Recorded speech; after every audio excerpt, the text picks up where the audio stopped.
Hi, everybody, and welcome to the latest episode of the Endless Celts Podcast, a podcast which has been nominated by the Football Content Awards for the best international football podcast or something along them lines. But we're just buzzing to be involved with that. That's good crack. We'll have fun with that along the way. But joined by, I thought it was going to be a deadly duo tonight, Franny, but little James has crashed the party.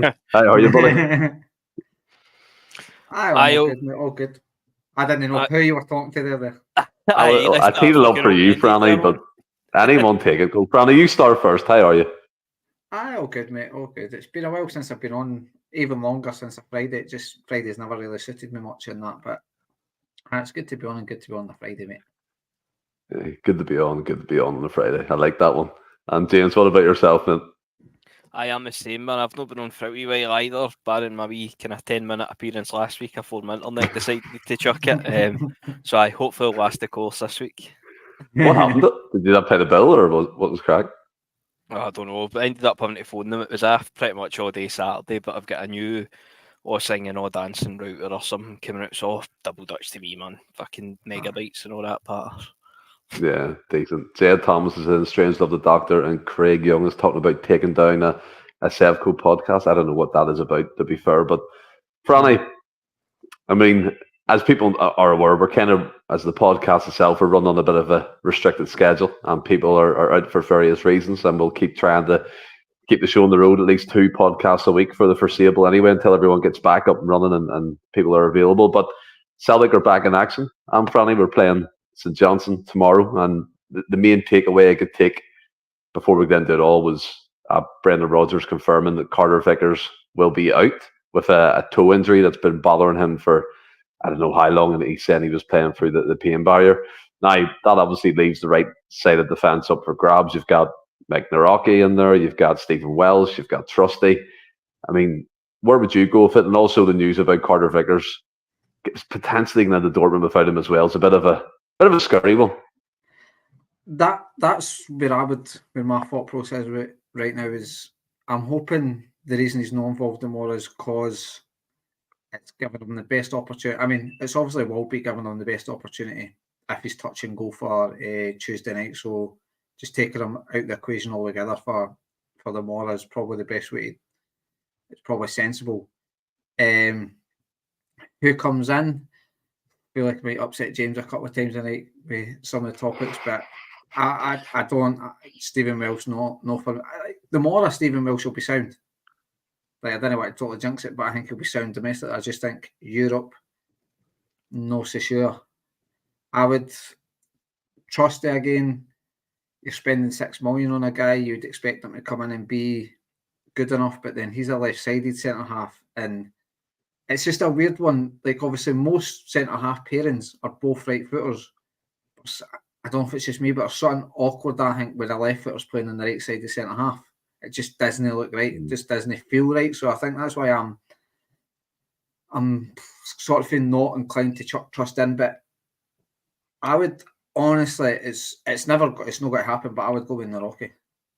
Just got somebody more natural that side, but it's not going to happen. I think whoever plays Zamora will depend on Carter Vickers. It's obviously not rocket science, but depend on Carter Vickers. That's all play just to try and build up that partnership, because we've seen, as much as some of us, including myself, wanted to see some of the new guys come in last week. Probably one or two just to that bothered about the team last week, but you've seen the whole brand new back four, it just did not work. So I think whoever plays Zamora at centre halfway, it's also going to be Liam Scales. If Carter Vickers doesn't make it, that's who plays in Dortmund. So I would kind of expect it to be Trusty. Yeah, but I do agree with you in like a sense that 2 left footers. I don't know what it is, mate. Because if you say 2 right footers, that's all right. That's all right. But something weird about 2 left footers.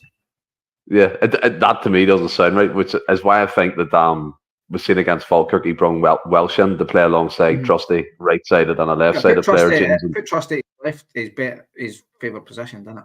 At the end of the day. Aye, 100%. And also, again, the balance that you were talking about, instead of fucking having it, do you know what I mean, awkward with 2 left footers. And I mean, you said Narowski, I don't know, James, I don't know where he is in the pecking order at the moment. And it's not happening. It looks a lost cause for him. I seen someone shared a like an Alistair Johnson appreciation tweet of all his like funny clips at Celtic, and him and Greg Taylor were having a laugh about something. And I think AJ said to him, "You're stronger than the Rosk," and he was like, "Possibly I." I mean, so obviously he's not really making much of an impact in training if Greg Taylor's out muscling him as well. And like that's not the go. That was just a funny clip I thought I would bring up. But do you agree in it, like with Franny saying two left-sided players? It would look different, but Trusty might be a good competent player of his right foot as well. We don't know that yet, but what would you go with? And also as well, but I said the Franny losing Carter Vickers potentially for Europe as well as a major blow. I think it'll be Trusty. I think he'll go Scales and Trusty, and I agree with he's in terms of having two left-footed centre backs, but I just don't see he's going out and spending £5-6 million on a centre half for him to come in and then for us to play Stephen Welsh ahead of him. I think last week Stephen Welsh probably played himself further down the pecking order than he already is. For me, at least, I'd probably have Nawrocki ahead of Welsh now. There's been James agreeing with Stephen Welsh. I thought he was a quality. Nawrocki, I think Nawrocki gets a bit of a hard time, mate, to be honest, because when he's played, I don't think he's been bad. I think he's looked all right. He's had a couple of wee bit of kind of ropey passes, maybe threading the eye of needle stuff, but it's never cost us. And I know he obviously gets fucking injured thinking about playing, but for me, he's probably ahead of Welsh in the pecking order now, but I think the more it will definitely be Scales and Trusty. And on the Carter Vickers thing, me and Jed were talking about it last week. It did look as if he'd been carrying something. He was making kind of, albeit they were slight, but they were kind of uncharacteristic mistakes. As I said last week as well, it wasn't costing us in games, but it's just wee things that just in controlling the ball. There was the one against Bratislava with the bouncing ball. It's just things that he's never done before, and you can see he was kind of maybe second guessing it. And obviously that's been the reason he's been playing through, as I said, playing through the pain barrier. So hopefully it is just a case that we're wrapping him up in cotton wool, maybe get injections into him. I don't actually know, was it his metatarsal or something that was injured, Roger said. So I've not actually seen them. I don't know, but hopefully it's just a case we're wrapping him up in cotton wool for going to Dortmund, because earlier we're definitely going to need them. I think we'll get away with Trusty and Scales or Nawrocki and Scales and Mora. But that'd be Scales and Trusty starting for me, the Mora. As you say last week, I don't think any of the back four covered themselves in any glory. Maybe one too many times it's happened for Stephen Welsh, that kind of performance. Trusty obviously is a bit of leeway. We've just been in the door, and obviously it is a full new back four. So Trusty gets a nod for me, the Mora. See hypothetically, right? I'll come straight back to you, James. Right, the issue with Nawrocki is far we can tell his injuries. He's plagued by injuries, as you said. When he thinks about playing, he gets injured. See if he was fully fit and available. Would he be? Do you think he'd be in the first choice kind of partnership? Do you think he'd be just underneath it? Like, what is his role? Is he another Simonovic, Bankovic who just won't quite make it because of injuries, or can he actually kick on and do something in a Celtic shirt? Well, to be fair, I think that's a good comparison. You'd have to say he's in that kind of Simonovic, Bankovic kind of role. The new, I think when we brought him in, he would have been brought in to be one of the starting centre backs, because we put down a fair wad on him, and I don't see spending that for maybe a third or fourth choice centre back. Fourth choice. That's between fourth and fifth. But no, he's come in. As I say, I don't think he's been terrible when he's played. I think he has looked all right. Just all right, no more than that. But the former Liam Scales, obviously last season as well, wouldn't have helped his causes. Obviously, Scales is still in the team. You can't drop Scales on current form. I think this season he's even been better than the way he started the season last year. So I think it's just been a mixture of things. I don't know if he was injury prone at Legia Warsaw prior to signing, or if it's just a bit of bad luck, because it does, as far as I'm aware, it does seem to be different injuries. It's not reoccurring the same injury. So I don't know, but I'd like to think there's maybe still somewhat a future for Nawrocki, because as I said, we've put down a fair wad of cash on him, and I don't think he's looked horrendous, to be honest. No, I don't think he's looked horrendous. The one thing I noticed, Franny, about him is he plays the ball through the lines, what Rodgers likes. He plays in quick, incisive passes into midfield, and he just can't get fit. I just find it quite interesting, and it must be so, I don't know, demoralising for him when he's coming back from injury and Welsh is in front of him, Scales is in front of him. At some points last season, Largabelka was on the bench before Naroski, so that must be, gut-wrenching, to say the least. But what's your opinion of him? Like, in my opinion, he should be ahead of Welsh. He should be ahead of Scales, obviously, with the fee we paid for him. But he's not. So do you think it's a case of either he has till January and he'll be shipped out like a lot of other first-team squad players were in the summer? Or will he get his opportunity? It's such a strange situation to be in. It's a strange one, because going by the summer, what you read, it seemed like we were open to all sorts of offers for him, whether that be loan or a permanent move. So, in that sense, you'd have said there was no future. Obviously, we did pay a bit of money for him. He never featured massively, or certainly not as much as I would have expected him to feature. I can remember going to the Bilbao game, James Forrest's testimonial, and I think it was on a friendly, but I think that was his first game, and he looked really good in that game, albeit a friendly person, he maybe going in like fully 100% into some tackles. But like you say, Stephen, he was bringing the ball out for defence, playing the passes.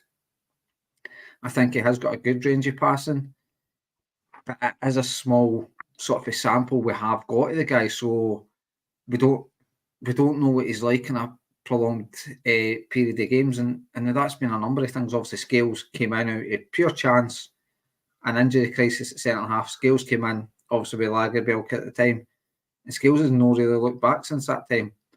And obviously, Naroski was one of the ones that were injured, so he's a wee bit unfortunate in that sense that Scales came in and just performed like none of us expected us to perform, and still doing that a year down the line. So it is a wee bit unfortunate, and obviously he wasn't in the Champions League squad last year, but he's in it this year. Now, is that purely numbers because we just needed another centre half? I don't know, but I really don't know where he is, and I'm similar to James. What I've seen him, I do like. I think there as a player there, but you could be bang on, Stephen, with the Simonovic and the Benkovic comparison. It's maybe just can't stay fit enough, and that'll be one of the other reasons he's not had a run of games, because he just can't stay fit. I think he actually got injured in the warm up late last season or something as well. It's like, I mean, it's sometimes unfortunate for guys. That just seems to be their body. I'm trying to think. There was an English player, I'm sure it was at Liverpool, that he was Sturridge. I mean, Daniel Sturridge just seemed to always be injured. Top player, but just could never stay fit. And maybe it's just something they make up his body, just can't stay fit, just gets wee stupid injuries. Yeah, and again, he does look a good player. Do you know what I mean? And obviously, he was scouted from Legia Warsaw, and I think these kind of games should be made for him to come in and take his chance, but it doesn't look like he's going to get a look in. Sometimes if he's not getting a look in, what chance have you got? I mean, Rodgers did touch on an attitude problem as well, didn't he? So you just don't know. Yeah, didn't really know. Jimmy Brown, Scales has been a colossus for us. Love the big in story and journey to be where he is. 100%, he's been unreal. I think James is right. He's took his game on again. He's getting Champions League man of the matches left, right, and centre. So I mean, the fella is playing really well. There's one player I wanted to talk about. We've seen him come in the Falkirk game. He's probably James's favourite player. Let's be fair here. I'll give him a big build up.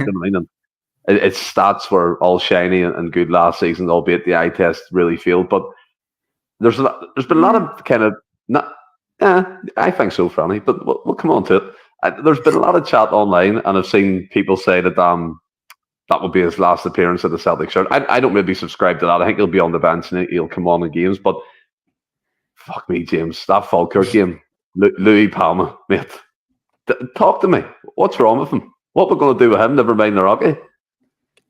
As I say, I think I said it after the game last week. I like him. I still want to like him. I was the exact same with Haksabanovic. I just like that kind of player, so that kind of that shite. But I don't know, just they've got that kind of. I don't know. he always shows, he never hides, he's got a bit of garrulousness about him. I see him getting called like he's an egomaniac and all that stuff, and I'm like, you've nothing really to base that on, do you know what I mean? But it was absolutely, look, I'm not even going to kid on, I know, have a laugh about it. He's been dreadful for a while now. That Falkirk game was just the kind of latest in a long line, and when you see stats for this calendar year, it makes for pretty grim reading, to be honest. But as I was going to say, there is I says to you in the group chat, look, you can forgive somebody for being slow. You can't train somebody to be rapid and as fast as you say. Well, you can forgive that. There's other ways around about it. He done it last year. Obviously, there was for me, there's still a period where he kind of pretty much carried us, and then there was a wee spell where Adam Ida was kind of the main man, and he looked all right. Granted, it was only probably a few weeks, but he definitely showed that he had something. I don't know if it's maybe confidence he's missing or whatever, but last year, as I say, he was slow, but this year he just doesn't seem to want to run, and I've never seen anybody with such a poor first touch. Like genuinely, the second touch is always a tackle. Excuse me, sorry. They really make you burp, don't they? They come up and do something shocking. But his first touch is atrocious. It always seems to be, he'll take his first touch and instead of killing it, it always maybe knocks it 2 or 3 yards in front of him, and then all of a sudden he's in a 50-50. But there was one, the Falkirk game you're speaking about, I'm sure it was the second half. Somebody plays the ball to him, he's out wide, he's just kind of outside the box, maybe about 20-22 yards-ish for goal. Hunters a space, he can go inside and get a shot, he can go to the byline and get a cross, and he just takes a poor touch and just curls it right in. I can't mind if it was a first man, he does it out or it's straight at the keeper. And you're like, all the things that you could have done there, that wasn't even really an option. So, look, I think there's a bit of, I know there's a bit of a kind of pylon with him now, and look, he's been stinking, you can't defend it. But I also think the flip side of that is when Yang came on, look, Kuhn obviously comes on, wins as a game. Adam Ida, brilliant as well. Yang came on, and I've seen a lot of people praising Yang's performance, and for me that was a sort of typical Yang performance, kind of off art and no shite. He didn't. There was no end product. He was quick. He threw. Did you make that up? You made that up. That's a saying. You've heard that before, surely. No chance. That must be over your neck of the woods. But no, he comes on. He looks all right. We couple of step overs, but there's no end product at all. And look, we probably said the same about Kuhn last year. Obviously, Yang's been in a wee bit longer. He showed it in very, very fleeting flashes. Literally a couple of games. So for me, I'd probably still, and look, it probably says me about the depth of squad in the wings, but I'd probably still, even after saying all that, I'd probably still have Palma as your third choice winger after Kuhn, Maida, possibly fourth, forgetting about James Forrest, to be fair, I'm forgetting about Forrest. So, but that would be the two I'd be turning to off the bench for the wide positions. It'd be Palma and Forrest. I'd still have my head ahead of Yang, but the drop off in the wide positions is too much of a drop off. You're going for Kuhn and Maida to guys that you probably can't really trust to come on and really change the game. Talking more about Palma there, obviously, than Forrest. So I think obviously we could improve, but I don't know, man. I still like him. I'm not writing him off completely just yet. Again, I don't want to write him off, but you mentioned Yang. I think what Yang done in the game was take his man on, get the crowd on the feet and have a shot. He done more than what Palma done that 65, 70 minutes he was on. So the supporters are wanting that. They were crying out for that the whole time Palma was on the pitch. And there has been games where Palma's been excellent. He's whipped in good balls, great assists, great goals, Champions League goals as well. And he showed what he can do. But just this season, even towards the end of last season, and James brought up his stats, it's like, it is grim, and it's a major tail-off. And if I bring up some comments as well, I purposely didn't bring these up, but I'm going to do it now. Strains of the Doctor, remember the Kelly game? some folk nearly snapped Palma's ankle. Maybe he's feeling his way back. Jed comes in as well. Palma is really struggling. If he does get it start soon, maybe the fans should give him full backing. If that doesn't work, it's goodbye in January. And I think it's getting to that stage that Rodgers is being ruthless, and he will get rid of players that aren't serving him and the squad. And Palma, is he an egomaniac? I don't know, but there's just bits of me he lacks. He lacks teamwork, I think. He doesn't track back. He doesn't work hard for the team. When he loses the ball, he doesn't fight for it. And it's like, they're the fundamentals for me but in a Celtic shirt that you need to show. And the fans will be on your side. If you do all the basics right, the fans will be on your side. But look at Alex Faye, for example. He was literally fucking lost because Palma wasn't tracking back, helping him out. What can you do in that situation? It was the young man's debut as well. Palma could have thought to himself, I'll do a bit of defensive work to help this guy. No, he didn't even do that either, and he was pathetic going forward. I've made it clear, I've told you before, he's not Celtic class. He should have been nowhere near the team. For me, Yang is miles better on him. Miles better. I mean, I'm not saying I'm Palmer's biggest fan. I think he's very, very frustrating, but there's no way Yang's miles better than him. Yes. I'm not having that. And I actually, one of the guys that for somewhere see a player in Yang. But like before I kind of go, like how many players were actually good last week? There wasn't many players turned up last week. So, I mean, obviously trusting Vi get a bit of a pass because obviously the first game, well, trust his debut as a starting. But Vi was quite stinking as well, but he seems to be getting a pass and it's all getting blamed on Palma. Palma's the more experienced player. Palma's the more experienced, but Vi's came to Barcelona. And apparently, like, we've been on the bench at Barcelona, you'd expect a wee bit more. He could maybe try and help Palma through the game. But Palma is very frustrating because the start of last season, he carried us for the first part of the season. There's no getting away from that. His numbers say that. I think he has got great technical ability. He's got a really good right foot. He was whipping some really good crosses in, scoring goals for all angles. Obviously, he had the Champions League moment against Atletico Madrid. He was brilliant that night. Even the Lazio game, if it wasn't for Maya, just getting a stud on the ball. He'd had another goal an important goal in that game. But I'm not going to write him off. I just think it might be a long road back for Palma as well. And was it the Ross County game or St Mirren where he missed the 2 penalties straight after one and that? It just seems to be for there. He's just went absolutely. Maybe as a confidence thing, it's just went severely backwards. Obviously, Sunday didn't look great, and I do think he does work back. It doesn't work back like Maeda works back. Nobody's got to do that, and I'm wondering if he's suffering a wee bit with folk comparing that type of work rate. I don't know. I'm not trying to justify some of his work rate because there is times when he does lose it and. It does like a wee cheeky smell, like a laugh, but I don't know if that's just embarrassment half the times in that because some of the time, like I think technically he's a really, really good football player, but there is times and it happens, I feel it happens quite regular. I don't know if it's one of the ones where I'm just, like the Mandela effect where I'm just thinking it happens a lot, but it feels like one rolls under his foot quite a lot. Like where he's just a wee straight ball to him, no fast pace, and he's just stoning it in the line and turns around. And it just rolls under his foot. It just feels like that happens a lot with Palma, just something stupid. And then he just has that wee wry smell. But I think what's annoying me the news, he's not turning up and he's putting stupid shit on fucking Instagram and all that. And it's like... What was that he put up? Resilience or something. Aye.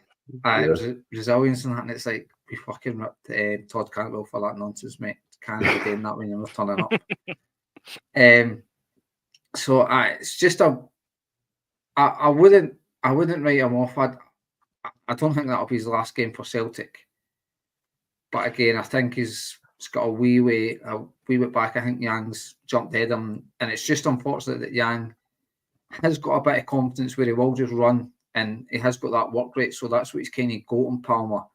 Palma's never been blessed with pace. You could maybe try and, obviously James would say, you can't train somebody faster, and that's right. But you can get folk a wee bit sharper and with a faster sort of 5 yards, if they can react a wee bit quicker, they appear faster. Obviously, over longer distances, not much you can do there. You're as fast as you're able to run.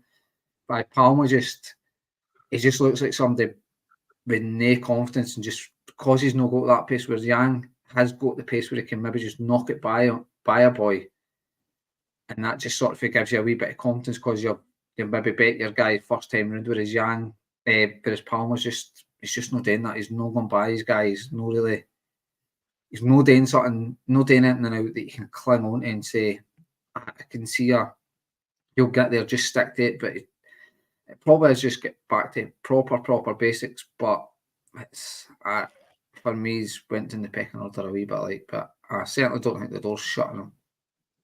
No, look, I don't want the door to be shut on him, but I can't waver from my opinion on the player I think he is. Now, would any of you be tempted to move him centrally? Because for me, he's not a winger. Could you do that, James? Could you move him into the 10? Could you move him behind the striker? I mean, I can hear McGinty and Gav shouting at me because on the old podcast with Haksabanovic, I was fucking nearly starting a campaign for him to get moved into the number 10. Look, I think that would suit him more. Look, the tracking back thing, I think that's a kind of easy stick to beat him with. As Franny says, you've got Maida on the other side, who's essentially a Duracell bunny, and you've got Palma, who isn't obviously going to do that. But I would argue that by and large, domestically, you'll get away with that. Maybe the games against them, and obviously in Europe, you need that. But I mean, saying that he's not tracking back, and that's why the left back that we brought in for Barcelona had a poor game against Falkirk at Parkhead in the Cup. I don't know if that washes with me. Look, Palma was poor. I thought the full back four were poor as well, individually. So I don't know if I'd blame anybody else. Do you know what I mean? Like, I think all individually they were poor. Like Palma doesn't make Valley get flung about like a fucking old tracky. You know what I mean? There's instances of that.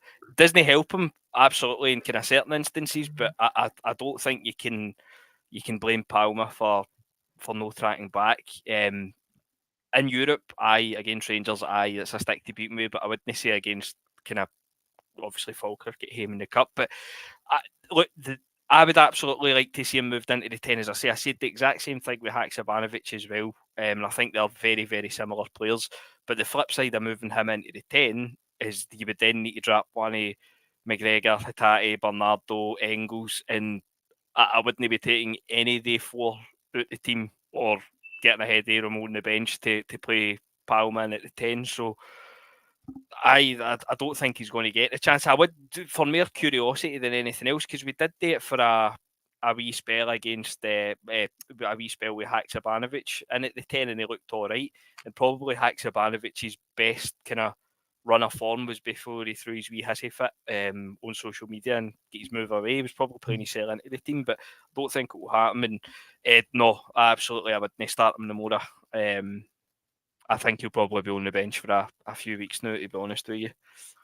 Yeah, he might actually be in the B team. I don't know how it works no more. I don't think he'll start tomorrow, but it would maybe be a confidence booster to him if he did start him tomorrow. Just seem like, go prove me wrong. What do you think about? I don't think it's going to happen. What do you think about Strangelove the Doctor's comments? Palma reminds you of Chris Commons. I considered using him as a striker, but even then, I just don't know. It's the pace issue. He's got technique and a wicked shot and a delivery, but I don't know. Where would you stand on that? I understand that, but again, I think it's more positionally where to be positionally and things like that maybe doesn't work for Palma. But you never know, it could, because obviously he's not got the pace to maybe, like we've said, he's not got the pace to maybe break the lines. But you never know, he maybe could do that. Maybe he has got good movement and stuff. It's not something I would be opposed to, but the way we play, I just don't know if that really would suit him, because obviously Maeda's as strong as an ox. But Kyogo isn't the strongest, but his movement is just ridiculous. Whereas I don't think Palma's got that. I think as well, probably I hope my can of worms was saying this word, but I think the change in the style for the start of last season to what we're watching now.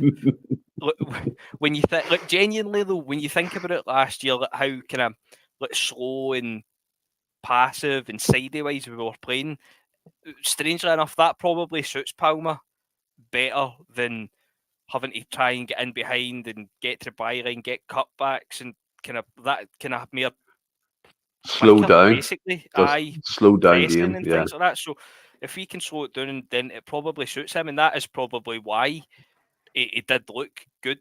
As we said at the start of last season, that's obviously where his numbers came from. And then obviously, look, for me, with change style, we're playing a lot quicker. And Who says we haven't? No suiting him. I don't know. You'd need to be off your nut to say that, wouldn't you? But, I would push back, but that's somebody else's battle. I'll leave that between you two. Evening, Ross. Franny, just before we move on, what's in your jumper? I'm trying to figure out who that is, but I can't. It's Larson in a Feyenoord training gear, smoking. Is it a fag or a joint? One of the two. All right, okay. That's me. I got the stamp. I think it's AJ Celtic or something on Twitter. That's who does them.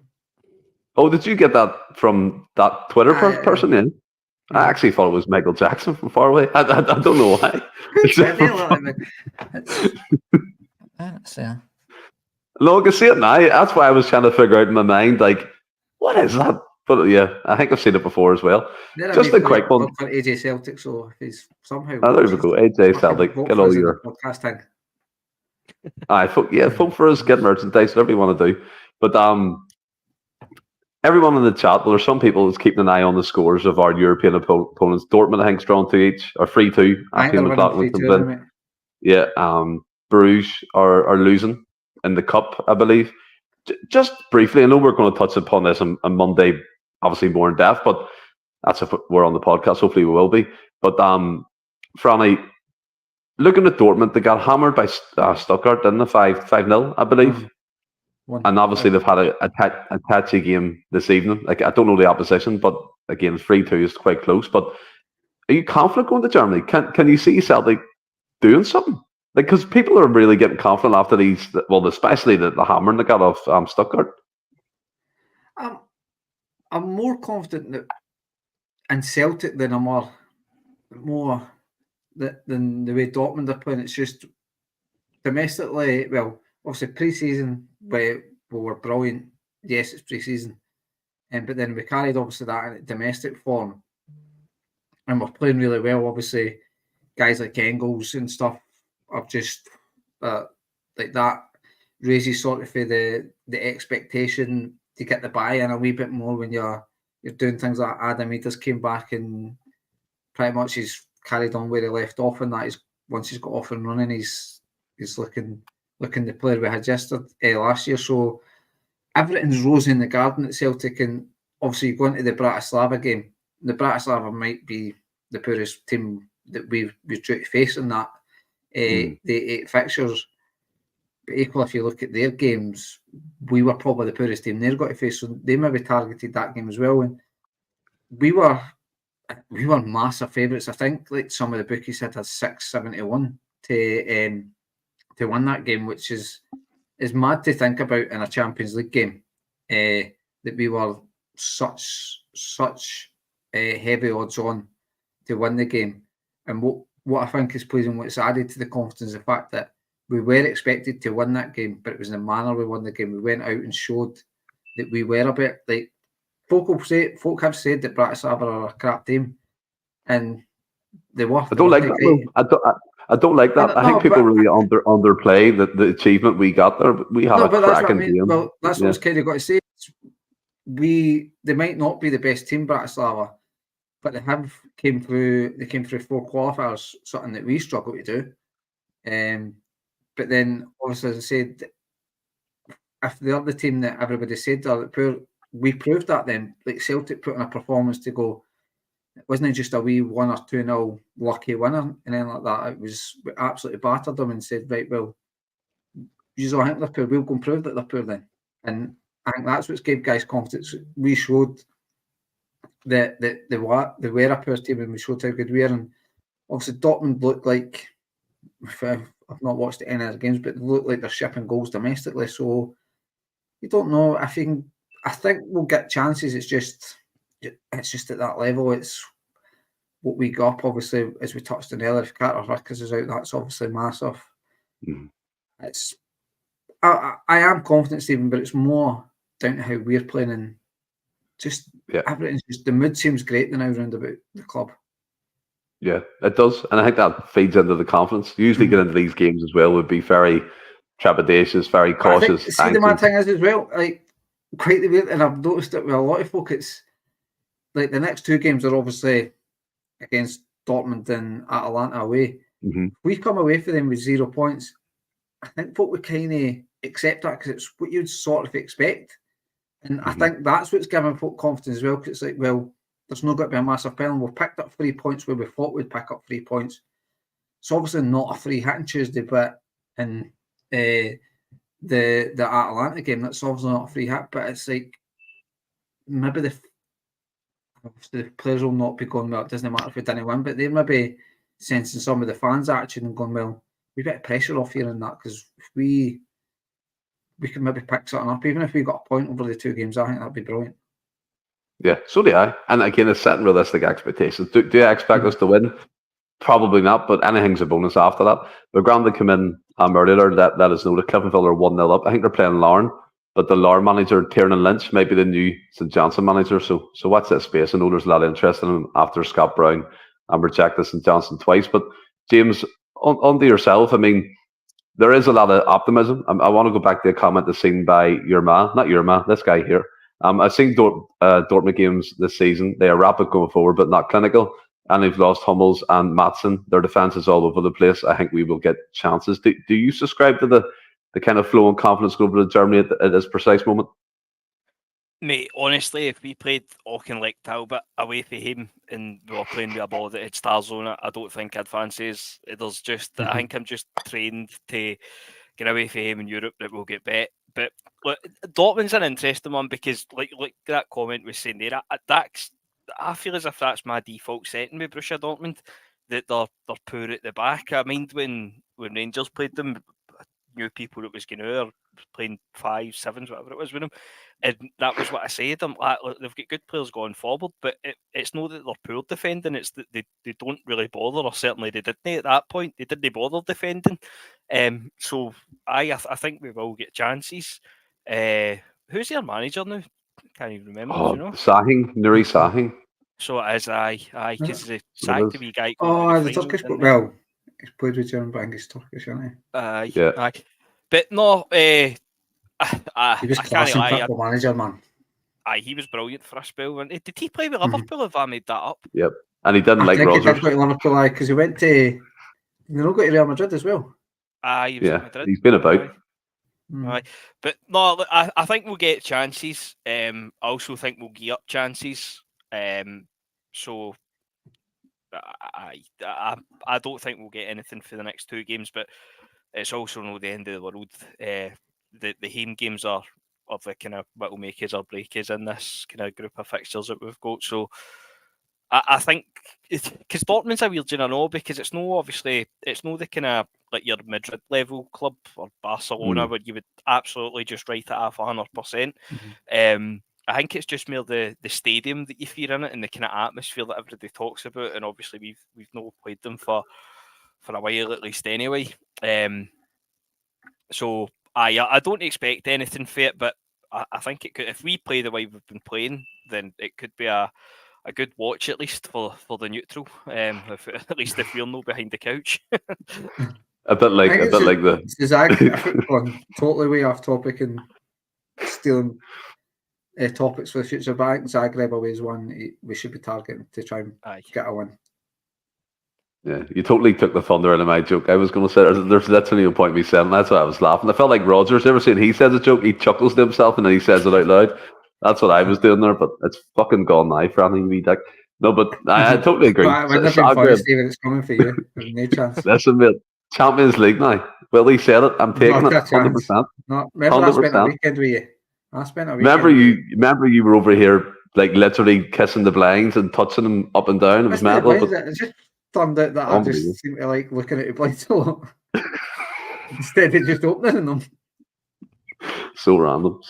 But here, well, good crack. We're all black. But yeah, let's talk about we're talking about a German club, Franny. Obviously was signed Arne Engels from Augsburg in the Bundesliga.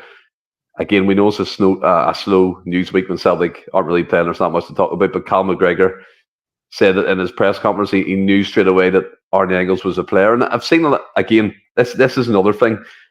Your man, is it Gordon Dizelle, who does the Writing the Coupons show with Cy Ferry and Derek Ferguson? Who? DL. DL. Oh, I thought it was Dizelle. DL. Right. Okay. Fair enough. But he said that he thinks that he's better than Matt O'Reilly already. I mean, what's been your impression of Arne Engels? Is it too early to say stuff like that? And obviously, the price tag plays a lot in people's minds, and they're just hoping that he might be as good or better. But you're getting in early with shouts like that. It's a bit, I don't know, a bit wild. But is it? Is it true? Well, I wouldn't say it's, for me. It's not true yet. Just you look at what Matt O'Reilly done. It was brilliant, but take nothing away from Engels. I think they're two different type players as well. But certainly Engels has came in and he's looked everything. Trust me, there was no disco biscuits. I'm too old for that carry on. I couldn't deal with it. Wasn't biscuits, mate. It was something else. But go ahead, Franny. I don't even think you know what a disco biscuit is, Stephen. If you think it was on biscuits, it's weed in it and a biscuit. It's a cookie in it. No. All right, no. Okay. What is it? What is it right now? Eckies, mate. It's actually Eckies.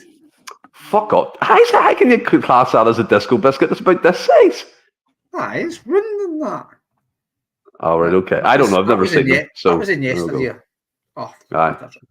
But that was yesterday. For fuck's sake. That's a different podcast. That was back in the day. Right, Arne Engels, family. Not Dackies, Arne Engels. Aye, so he's certainly looking everything that you'd expect to an £11 million player coming to the league, and somebody that's played, what is it, about 50 games in the Bundesliga. 21-year-old, he's absolutely fully confident. You see him, he's over every set piece, whether that be corners, free kicks, and obviously he's cool as a cucumber with a penalty and stuff. Now he's a player. I think a lot of the fans are really excited by him and stuff. And like you say, Stephen, the price tag will be a major factor in that.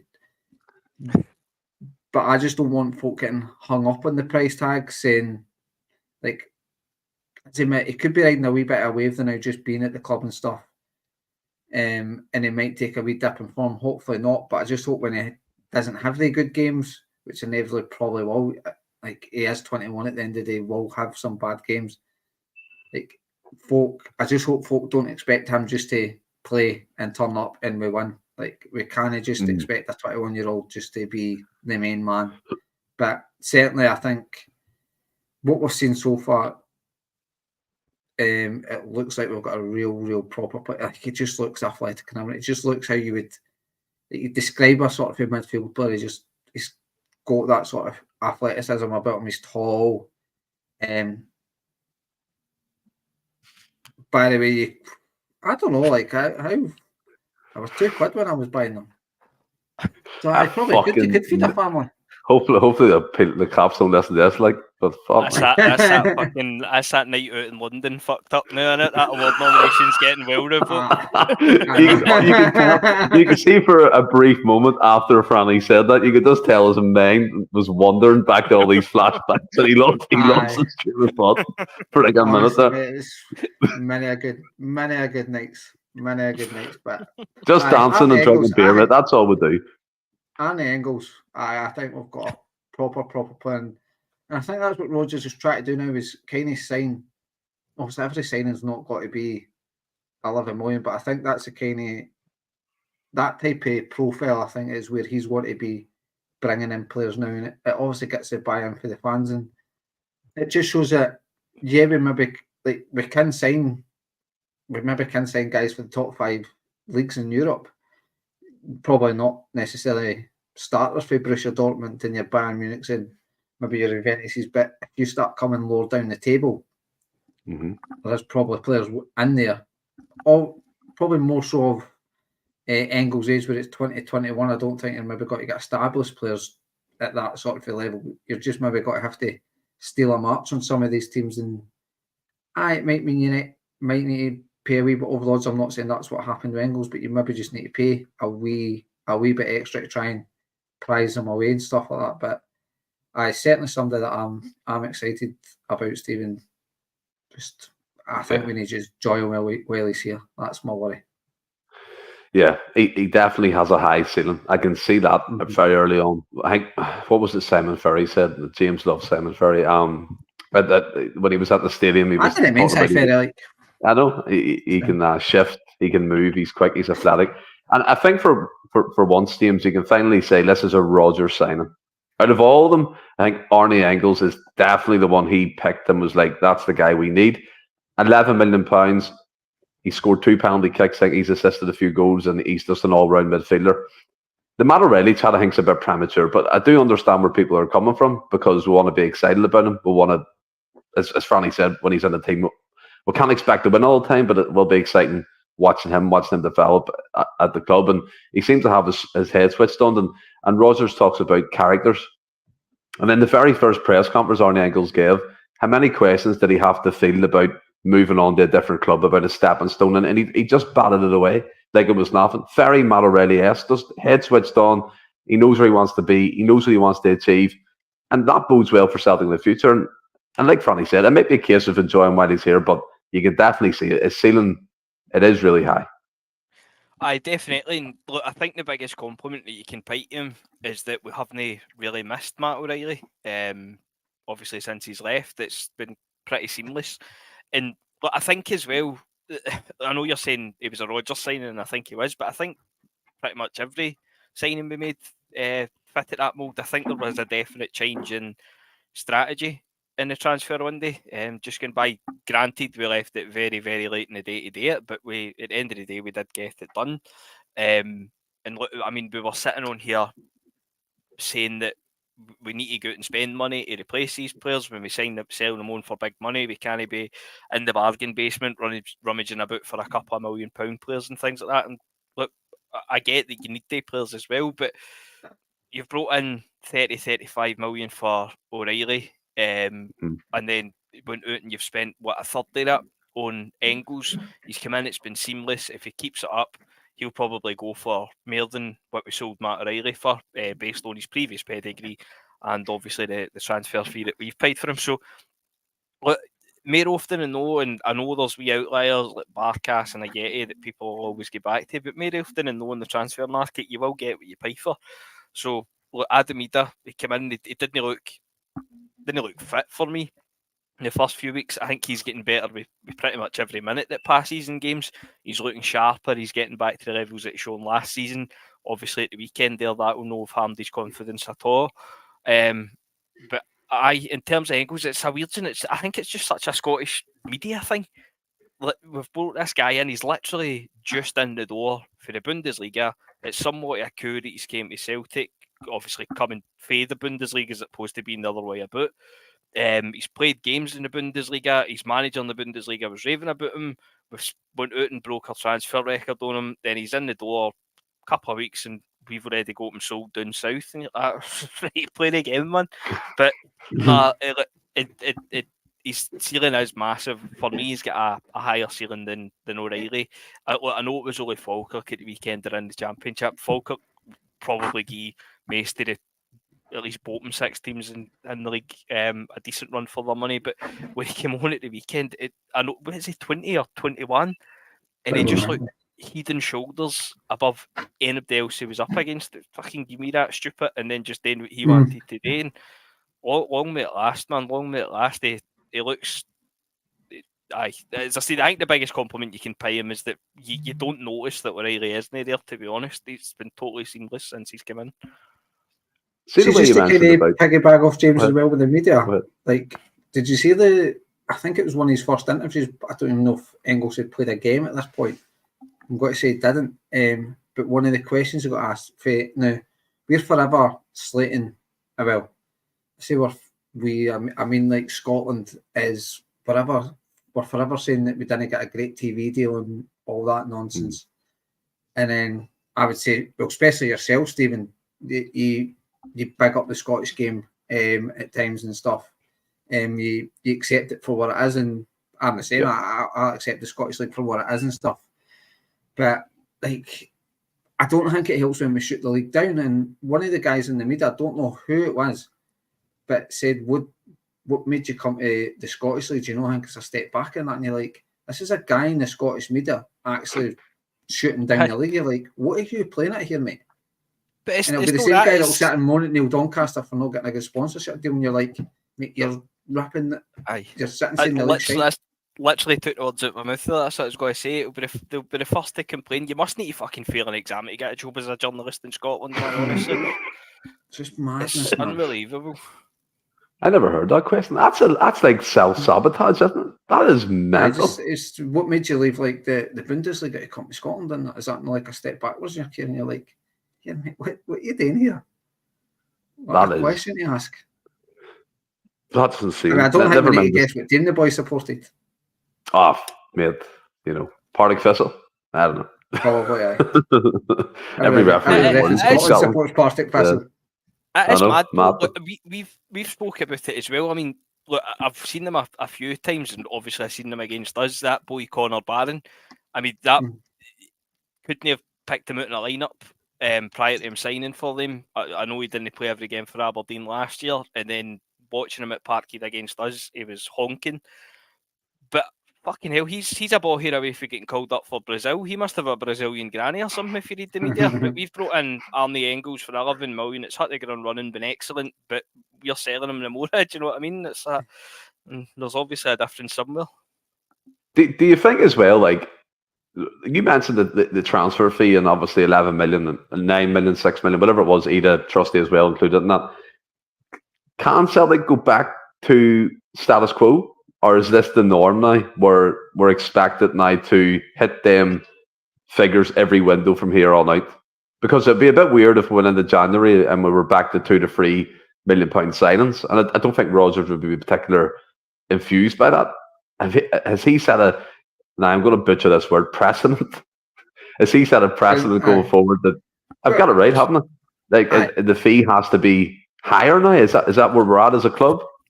I would say so, but I don't think it needs to be 3-4 guys each one. I mean, I think you could maybe you could do 2-3 sort of similar or doing. But I don't think we've got to, like, say, spend 11 million each transfer. But like, I think you could go maybe free a window between that, say, that £6 and £11 million region. Just sign free guys at that. I still think we will sign your guys at 2 million and things like that. That is a model. We will try and find that wee gem from time to time. So I'm not totally against that as long as we're backing up with guys of your Engels, of your Readers types that you know are going to make an instant impact. You've paid big money, and there might be guys you'll sign for big money that'll no work, but we can't be. James also touched on it earlier about in your barcast. We can't be fair in case it doesn't work. Obviously, I'm not expecting us to break our transfer record every window and stuff like that.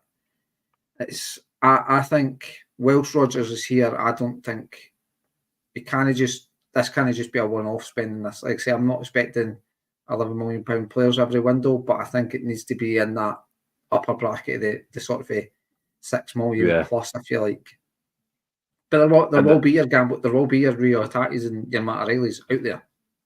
You mentioned, of course, that comes down to better recruitment, and we need to get that sorted out. But we're told we're getting ahead of recruitment. That hasn't happened yet, but that's a conversation for a different podcast, different day. But you mentioned Rodgers. Then something leapt out to me today at his press conference. They talked about Scott Brown for about half of it, and they said to him, now it's me overthinking, obviously, but they said to him, do you think you'll face Scott Brown in the Scottish Premier League? And he kind of took a minute and he said, probably it's the trajectory Scott Brown's on, but he followed up by saying, that's if I'm still here and if I still want it.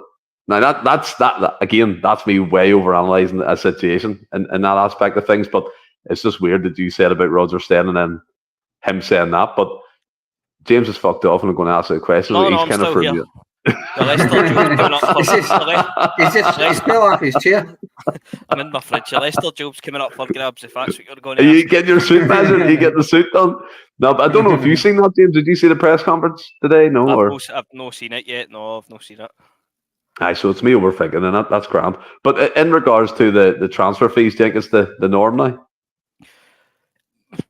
Nah, well, it depends what you mean the norm.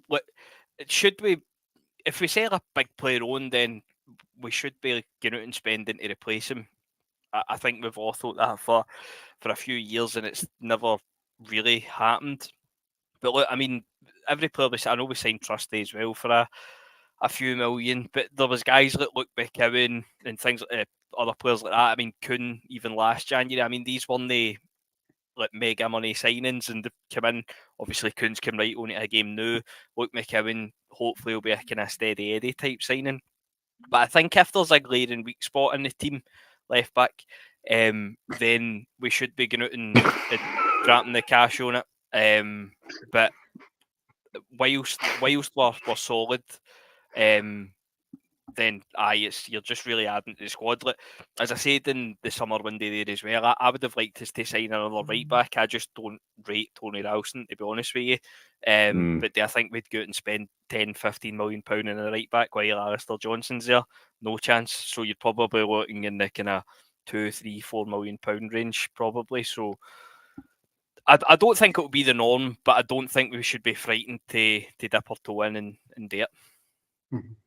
Yeah, no, I get that. Let's have a wee chat about left back now. Again, this is a bit tongue in cheek, but Franny, all the reports now. Obviously, we have Alex Faye on loan from Barcelona, Greg Taylor, steady Eddie, as you can probably say about him. But all the reports I'm seeing about a certain Burnaby, who is on loan at Internacional, I think is that Brazilian league? Mm-hmm. Yeah. Who's on loan there? He's having man of the match performances. He's played like 10 or 11 games consecutively. And well, that's what I'm seeing online. That's the scouting reports I'm seeing. I'm reading them. I'm looking at the stats. I would figure this out that quick. I don't know if I'd be able to say well, you can't. You just have to go off me right now. So what I'm asking what I'm asking is there still hope for Burnaby in a Celtic shirt? Well, while you check his stats. That's literally what I'm doing. I'm not being rude to say, mate. I know how you hate this. Mate, what are you watching on TV, by the way? Are you watching golf or something? No, it's I can't remember the team, but it's Broxburn playing. It's like the Scottish Cup.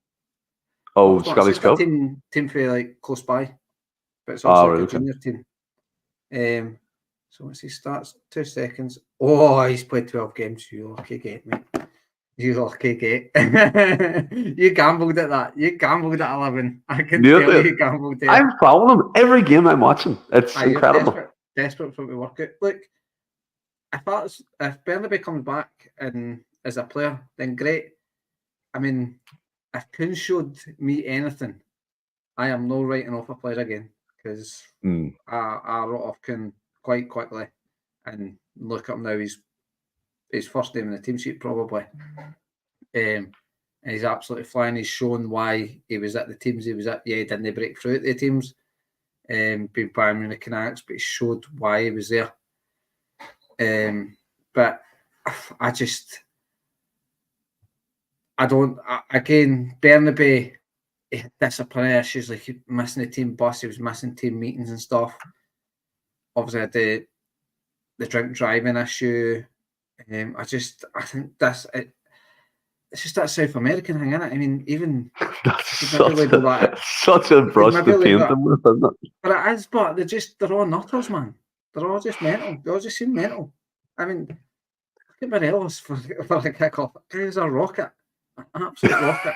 To the extent that his wife had to get a detective because she thought he was cheating on him or something. And he claimed it was a bomb getting put under his car. And everybody, Celtic fans said, put a bomb under his car. The guy's mental. I just think, we were talking about disco biscuits earlier. I think a lot of them were on the cocaine earlier. And they're just nuts. Cocaine? I've never heard that one before.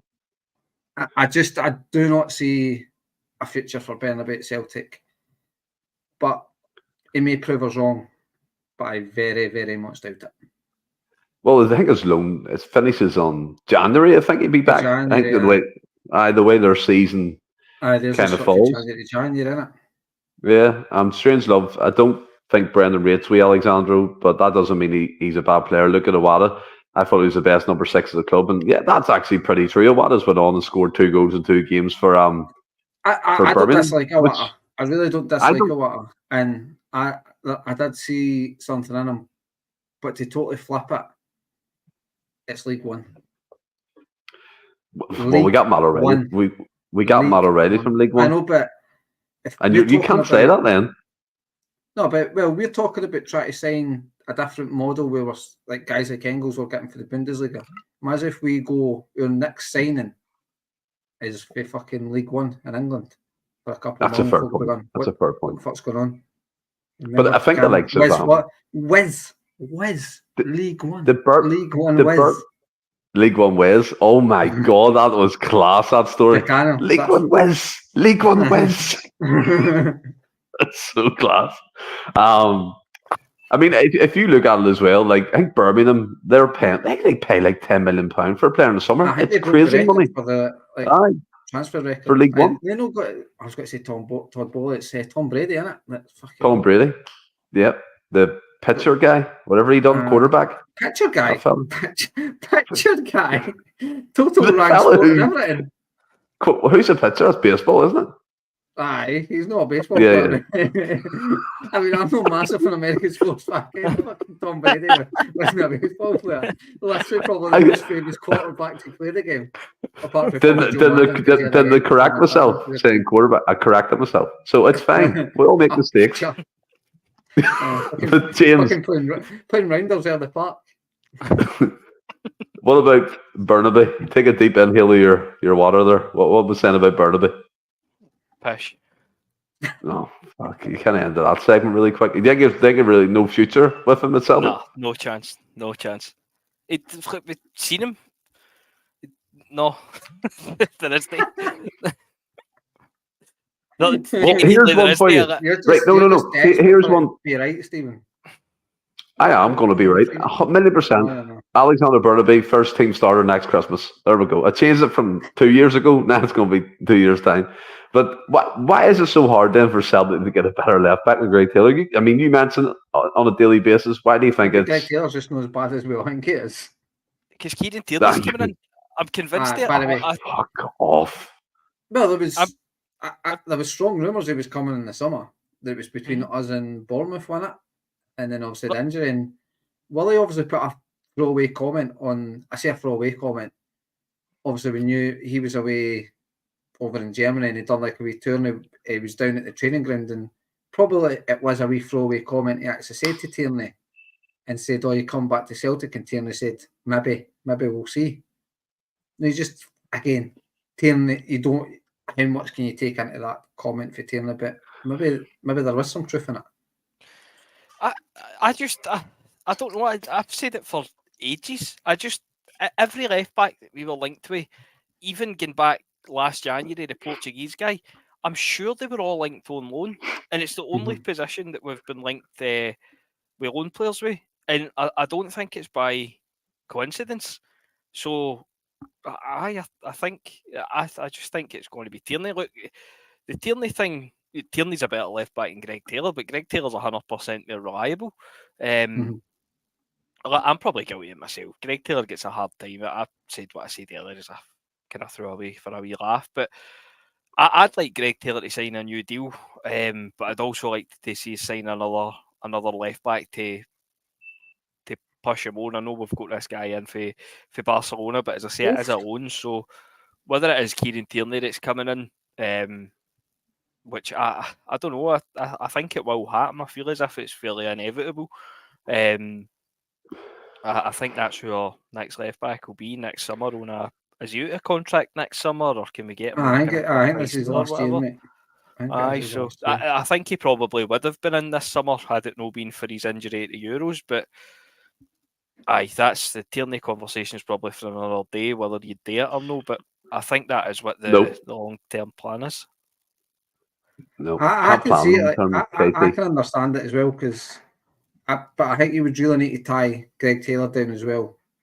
And Yeah. I think the one thing you can sell to Greg Taylor with the Tierney thing is gone, well, I mean, it's probably not the best way to try and sell Keane under a new deal, but going, look, we know this guy's like injuries, so you're probably going to get plenty of chances. Which probably isn't the best thing to say about a guy you're bringing in, but if you Not look the at best sales pitch. it's no, but if you look at Kieran Tierney of like, Greg Taylor must be looking and going, I might not be necessarily number one, where I have been for the last sort of 6 years. I've seen so many guys away. Kieran Tierney comes in, he's got to be ahead of me. But going based past history, I've probably got to get plenty of games here still. Yeah. It's always a position that we've struggled with. Like even going back a few years, like prior to Azagiri, like we had some kind of fairly poor left backs thinking back. But it's a weird thing because fucking Lee Naylor as well, although he was alright for a wee spell. But there's been a few stinkers. But I don't know. As I say, I would like Greg Taylor to sign a new deal. Probably guilty it myself, but it probably does get a bit of a hard deal off of support. But I think there is reason to that as well. So I think it is a position that we will upgrade. I tell you what, like I like his hair. He's definitely changed something about himself, like his hair, and I don't know. He is. He's coming it. No, the fella's a madman. But just a quick word, a quick word on the VAR. I mean, we can't go a podcast without talking about it.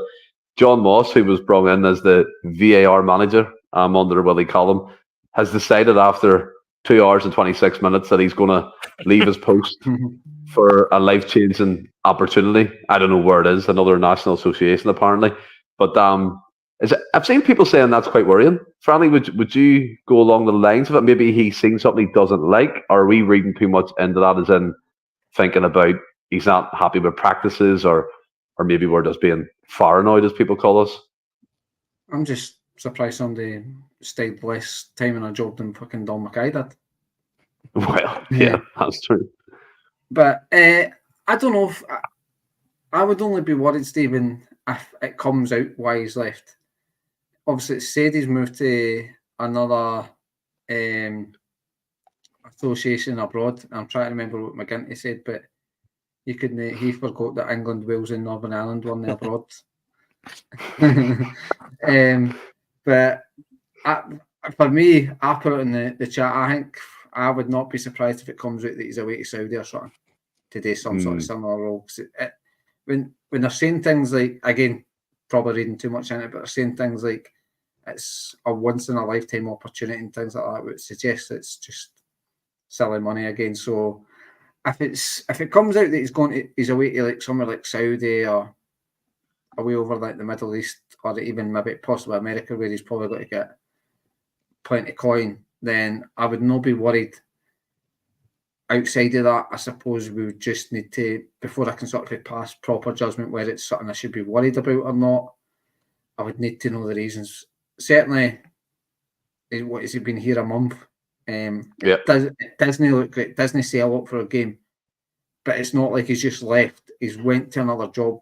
People, you could argue, people do that in every walk of life. If they get an opportunity, they'll leave that job. So I wouldn't be surprised if it comes out he's away to the fucking Saudi League or something. If he ends up in Wales, that would be weird. I'd be definitely questioning if he ends up in the Isles of whatever you want to call this place. But Monty, just before I come to you, James, the Green Brigade's tifos are the Green Brigade's tifos, and not for podcast to you. Monty, I have no clue what you're talking about. I've not used a Green Brigade tifo in this podcast. I've not. I don't know what you're talking about, but if you could shed some light on that would be fantastic, buddy. But James, what about yourself in terms of John Moss? Are you at all concerned? Are you at all spooked? Not spooked by it, but the reasons behind why he might have left his position? Nah, I know obviously Willie Collins went in there, and Willie Collins I thought was a horrendous referee, but it was probably the best of a bad bunch. But I think since he's went into post then the head of referee's job, there's been questionable decisions, but I think there has been an improvement to the standard of refereeing. I think the thing he done with a YouTube video explaining the VAR decisions was pretty refreshing, to be honest. To actually see him saying, "No, this is wrong," which is something that we've not seen before. You used to have to request the audio and everything that came with that, as we've seen. But no, that's that water coming back at me. But no, the thing with John Moss, like, I can understand why you would want to leave Scotland and go elsewhere, down south, abroad, wherever. Because bear in mind, it is part-time referees up here still. I don't, as far as I'm aware, they're not full-time. So I can understand that. But my fear would be who replaces him. I would rather it was like John Moss was an outsider. Do you know what I mean? Like he came in for England. I'd rather go down that road, or even somebody for Europe to come in. My fear is that they plump for somebody like Bobby Madden to come in and replace it as just the kind of the old pals act, and it's in keeping with the status quo and everything like that. And correct me if I'm wrong, Bobby Madden, I don't think has actually ever refereed a game which would have had VAR, because he would have left up here before it came in. I think I could be wrong there, and then he went down south for fucking 10 minutes and get fun out. And now he seems to spend his time on Twitter telling referees. Would you take Bobby Madden? Job, despite fuck that, Bobby Madden's an arse piece, man. Honestly, they just spends more time on podcasts and on his Instagram or Twitter or whatever, criticising or telling people how it should be done. Like, mate, you have as much a clue as anybody else. Fuck's sake, you went down to League 2 in England and get fun out after, was it the Bradford game or something where he fucked up? He did, didn't he? He did. Aye, so the guy's a bit of a penis, to be honest. Yeah. And thanks for clearing that up, Monty. But yeah, that's no problem at all, buddy. But yeah, what we're going to do, we're going to break it up before we go on to the St Johnstone game. Wee bit of a quiz between you two, because I was going to do quick fire, but as I said, James spoiled the party. But it's fine. He's here, and we'll do a wee bit of a quiz, have a bit of a laugh. It's sports trivia questions, okay? Let me count how much there is. Tom Brady for the New York Yankees. Oh, fucking We'll do first to 10. I think that'll be okay, wouldn't it? I think I'll be fine. We'll find it. Right. So it's sport trivia in the comments. Sport trivia. So it's a mixture. It could be. I see. Yeah, comments off. So it's a mixture. NFL, could be baseball. Funny enough, it could be whatever sport. Okay. Let's test Franny and James's general knowledge in and around sports. So first to 10 gets it. Question 1. Which NFL player spent 2 years in prison for being one of the chief operators of bad news kennels? There's Franny getting the answer on his phone. That's a bit I know he was in jail, but I'm fairly certain it wasn't for that. Is it Aaron Hernandez? It's not Aaron Hernandez. No, I'll pass that over to Franny. I don't know, but I feel like did Aaron Hernandez not murder somebody? It was a Netflix thing. That took a turn. I don't know the boy's name, mate, but I've got a feeling he played with Baltimore Ravens or something. I can remember watching the Super Bowl recently, and when Baltimore won it, and I think the star quarterback was in jail or something for a couple of years. No, the answer was Michael Vick. I don't know if anyone's heard of him. No. Nah. So both wrong. Both wrong. Question 2. Which country originated the sport of curling? In Scotland. That's 1-0 to Franny. Question 3. What is the national sport of Canada? Ice hockey. Ice hockey. Nope. I'll give you one more guess each. Think American Pie, because the answer is in American Pie.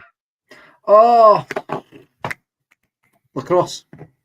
Lacrosse. 2-0 to Franny.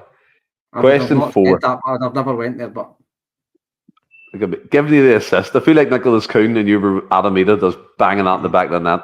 Question 4. In what year were the first Air Jordan sneakers released? 94. 90. No, James. No. One more guess each, because it's actually quite. It's below 90. It's below 90. 78. Nope. James, one more. 84. Boom. 84. Wow. You're right. Your man was very close. That was a good guess. So 2-1. Question 5. What US city hosted the 1994 World Cup final?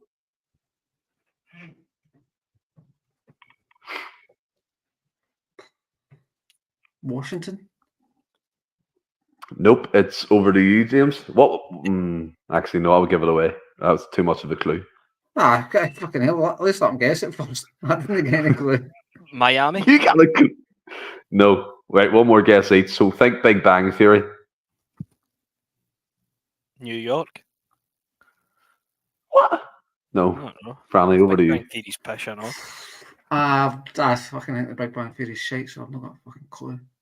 That's just no clue for me, mate. It was Pasadena, California. Nah, I mean, obviously wasn't going to guess it. I was going to say that too. Sorry, mate. 2-1. Question 6. What sporting event is held? What sporting event is held every Memorial Day? This is just an American sports quiz, isn't it? It's not. There's a few other things coming up here that are it's quite good. Yeah, it actually is. Yeah. Memorial Day. I know. Is that the American football thing? It's like. It's not American football. I'll give you. It's not American football. Oh, fuck knows.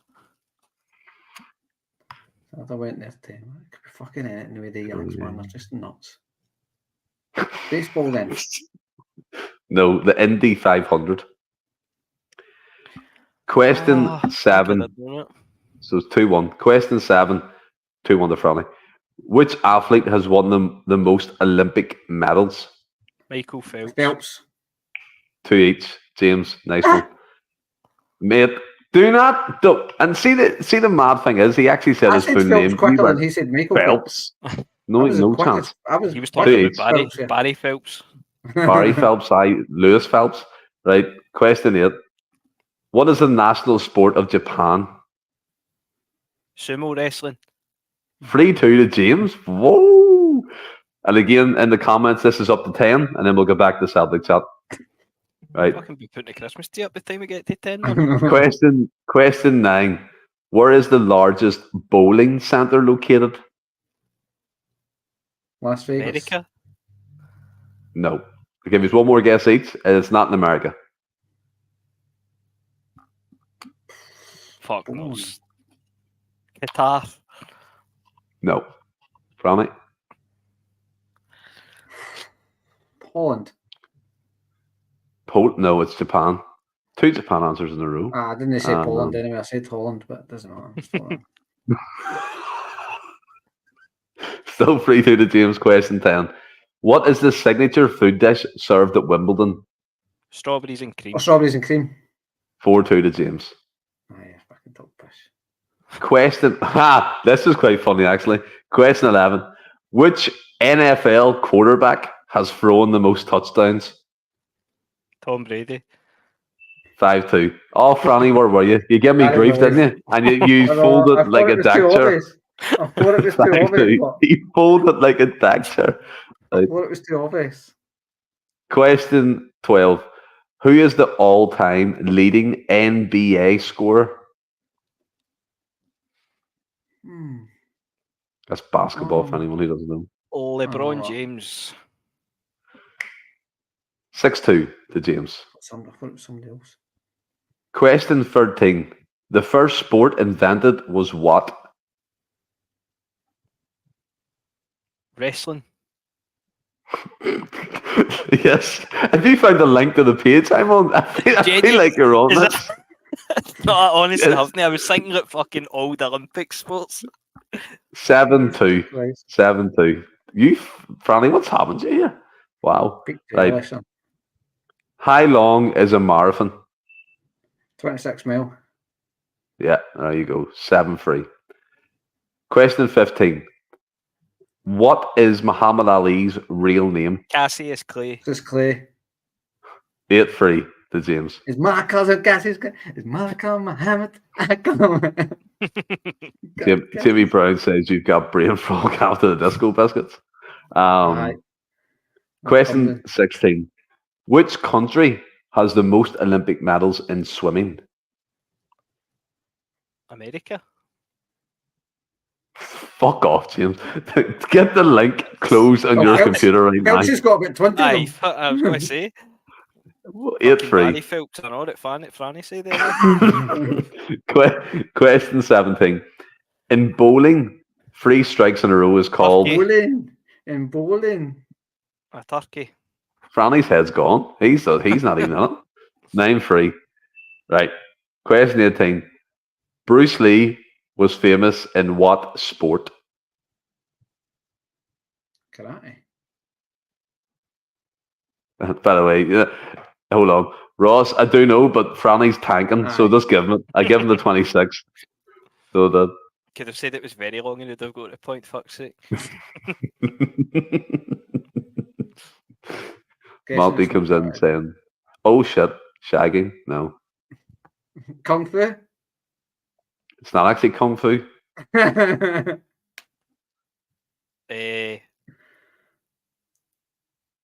you say karate, didn't you, Franny? Aye. I'll go between 2.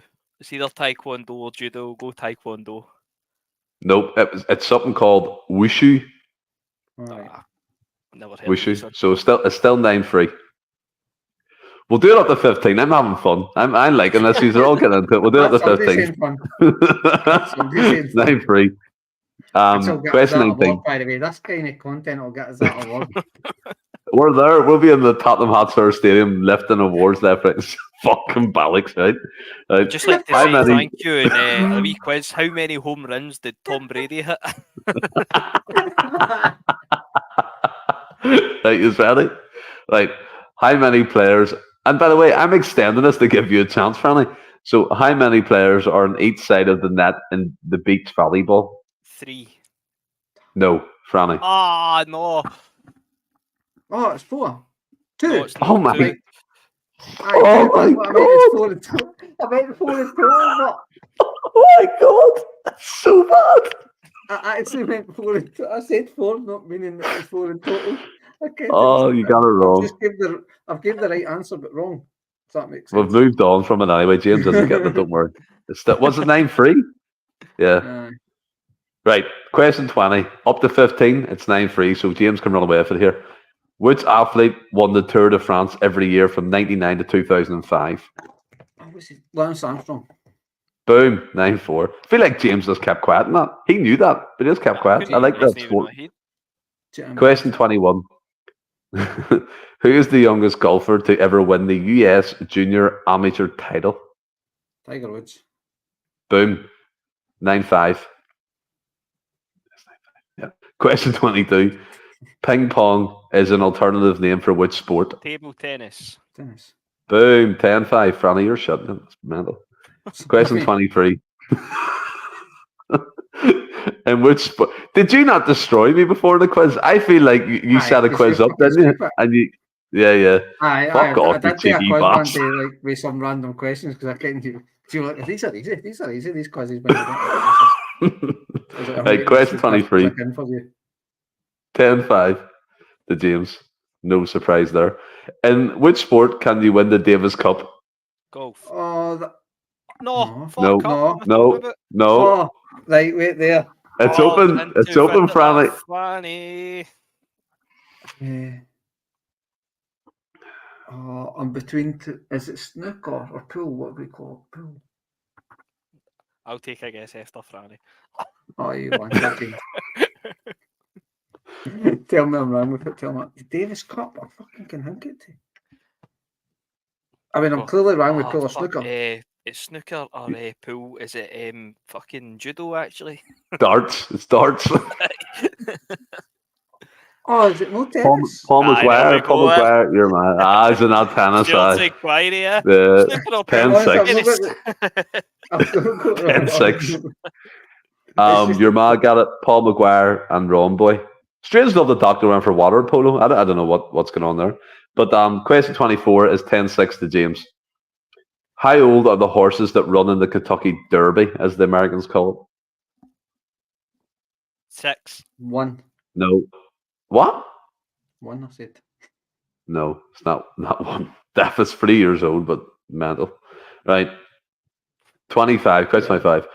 What was Wilt Chamberlain's record for most points in a single game? I don't even know who that is. It's not going to help because I've not got a clue. So the sport's not going to. Game of what? Franny's getting buzzes here left. I feel like someone's helping this guy.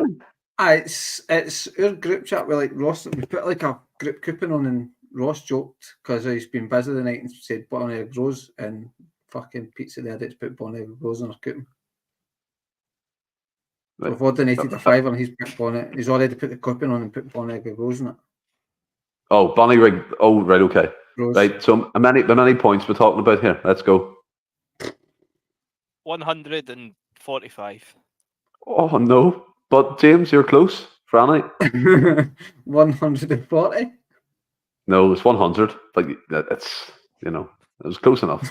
10 still 10-6. Hope you're all enjoying this. Hope you're all enjoying this content award-winning whatever the fuck quiz. It doesn't tell me. It just says Wilt Chamberlain. I don't even know who it is. Must have been basketball or something, then, eh? Probably, I would say so. Question 26. Who is the all-time home run leader? Home run. That's baseball, I'm guessing. Yeah. Aye. I couldn't tell you any baseball players. Nah. No, fucking Harry Johnson. There's like a New York, one for New York and that. Oh, nah, pass me. No. Barry Bonds. All right, so we're still 10-6. Question 27. What is the only country to have played in every single World Cup? Brazil. 11-7. Question 28. What sport were women allowed to play in the Olympics for the first time? Football. What year? I know. Aye, what year? Aye. Come on. It can be any sport. So it's the first time they were allowed to compete, I'm guessing. All right, and the Olympics. In the Olympics, yeah. I don't get So you're not looking for a sport. You're looking for a year. No, I'm looking for a sport. What was the sport they were allowed to compete in for the first time in the Olympics? But boxing. what year? I'm fucking lost. You went from football to boxing the year. Oh. I have no idea. But boxing makes Because sense. you Tennis. You were close, suppose. Right, question 29. Tennis. Yeah, mate, take it up with this quiz site. I don't want to say the quiz site because James is on it. Question 29. It's 11-6.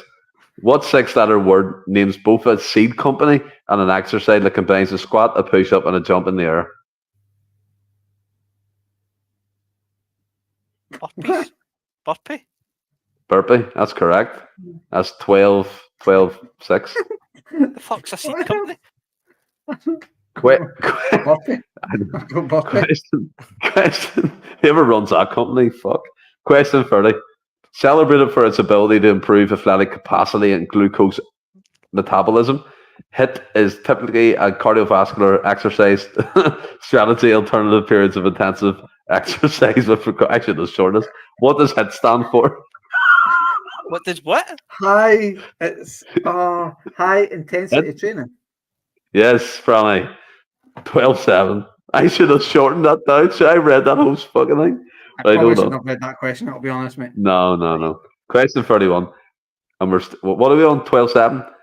Right. Yeah, so, Greg LeMond, who won the Tour de France 3 times in the late 1980s, was the first cyclist to appear on the cover of which American sports magazine? Sports Illustrated. The only one you know, and you fucking wee bastard got it right. It's the only one anyone knows. 13-7. Question 32. It can be played indoors or outdoors. It's notable for attracting a wide range of ages and fitness levels. It combines elements of tennis, badminton, and ping pong. Its highest governing body is the IFP. What sport is it? Squash? What? Horse? Squash? No, but you're on the right lines. Cricket. No. Franny, I'll give you a clue.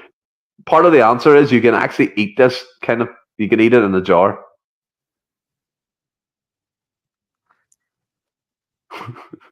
James just went, what the fuck's he talking about? Fucking indoor pickles.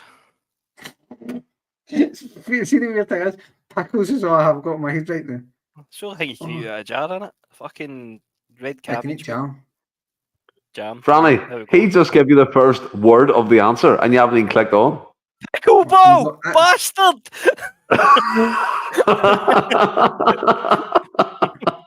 Monty's coming in the flavour of the month. Let's see. Pickleball. Right, hold on. Oh, but what was it? Was the pickleball? The pickleball. So James got it right. He's on 14-7. No, get the fuck. No pickleball. Right, 13-7. Okay. I love what Franny's into this. He just doesn't like to admit it. Right, hold on. Oh, is that how? Right. Oh, fuck it. Can Franny get back to 5 then? Fuck it if that's how he is. Fucking hell, man. Still first I love how fair James gets treated in the quiz. He gets treated. It's because he has the sights open, mate. Right. He knows everywhere to Right. look. He goes it right, but fuck that.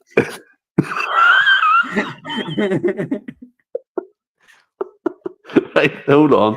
We need to change the. Was it no wrong? Need to change It just said totally wrong answer and Stephen gave him it anyway. Right, hold on. Right, okay. So I have to change the questions because we're kind of ran out, which is mental. Right, okay. Right. So it's 13-7. So question one of the new quiz is up to 15. Right? Oh, we're back in 0-0 again. Hey, hold on. In what country did the first Starbucks open outside of North America?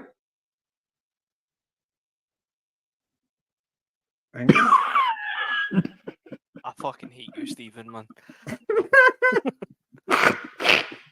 England? Oh my god. Yes, that's right. No. It's fucking wrong, James. Fucking Not just wrong, it's Romania. fucking wrong.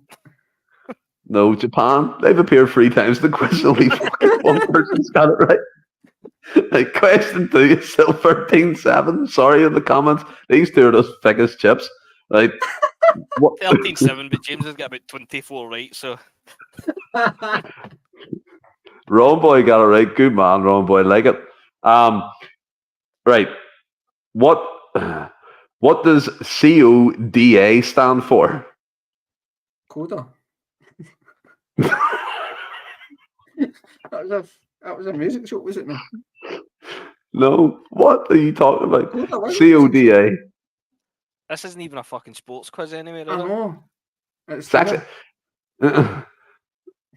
right, come on. What was saying? Aye, hold on. What do these 4 letters that you've not got a fucking clue what they are? What do they mean? Fucking. I've got the answer. Aye, I know you have, but we've established It's actually it's easy. not a fucking It's sports easy, like. quiz. It's easy with answers or something, man. Fuck. Aye. Just give up. Aye. Right, so it stands for Child of Deaf Adults. So question 3. Oh, it's fucking easy as fuck. I was in the tip of my tongue there, man. Question 3. In a website browser address bar, what does www stand for? World Wide Web. Wide web. Franny got it. Why did you slow down, James? You went really robotic. So you did.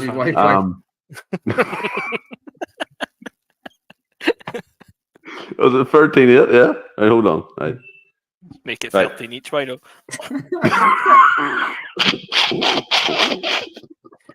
13 each and first to fucking 85.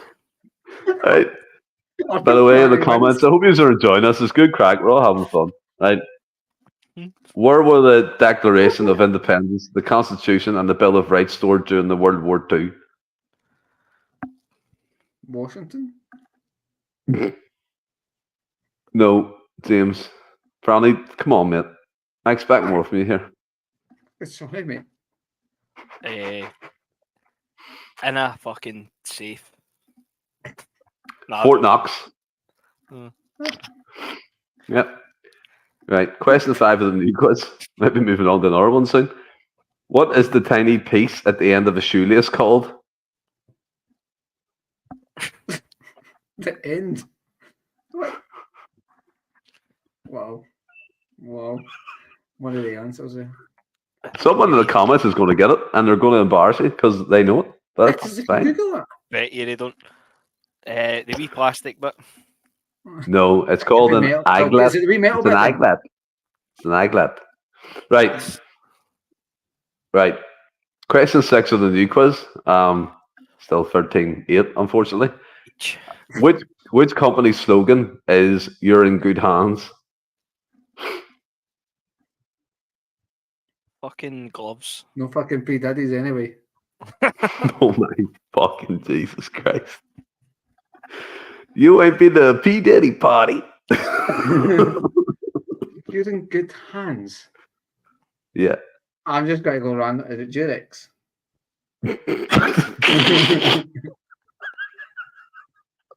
Mate, there's something different in the last couple of weeks. You're incredible. They are. No, it's not Durex. What would their slogan be? What is their slogan? You're in good hands. No, it's you're in good like sheaths. Is that what they call them? I don't know. No, they call it condom. James, not achievement. You're in good hands. Oh fuck. Right, okay. That's all state. None of you are getting that. Right, so still 13-7. What? Fuck's sake, James. What's happened to you? What has happened to you? Answer these questions. Answer them. Right. What the fuck was that, sir? Allstate. Isn't that American firm? No. Right. Who was the first televised president?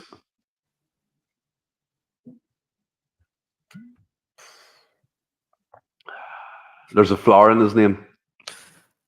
Oh, fuck, here we go, man. Fucking Big John Daisy. Roosevelt. Yes, James.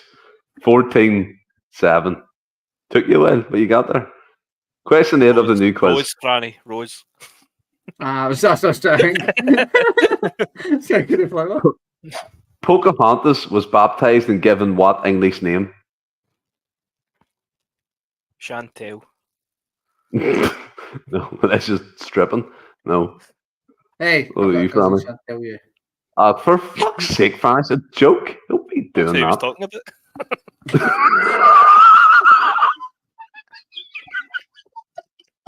Go tell me she's fucking 7 or something. Go do it. No, she's not. Sorry. She's off legal age, mate. I love how you got. Oh, wow. Good, Franny. What was I saying? Pocahontas. I'm sure my sister Nicola loved that film. Nah. Rebecca. These are shambles. Right. Question 9 of the new quiz. Right. It's 14. James needs one more. James needs one more. I would go back to Celtic chat. Originally, Amazon only sold what kind of product? Fire sticks.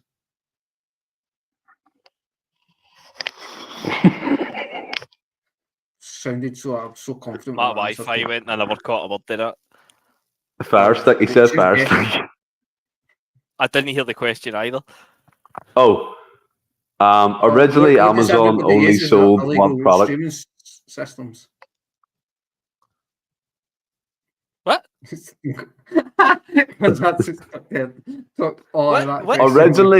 Originally, Amazon only sold what kind of product? Is that the question? Yes. Those shoes? No, books. I mean, I don't know why Franny went with fire sticks. Like, they're only found it last year. Get an Amazon Fire Stick. But mate, Amazon was founded in the 90s. I think your man Jeff Bezos has run about with fire sticks in the 90s. Take his home, lads. Amazon trainers I've got anyway then. Have you got Amazon trainers? Fuck off, Stephen. Well, you know, it could happen. People could do that. Like, question 10 of the new quiz. Vastly. Obviously, the joke wasn't funny and it's shite. Right? Okay. You fucking dick. Right. In 2009, what became the first Morse code character to be added since World War II? You did just say Morse code, didn't you? I know.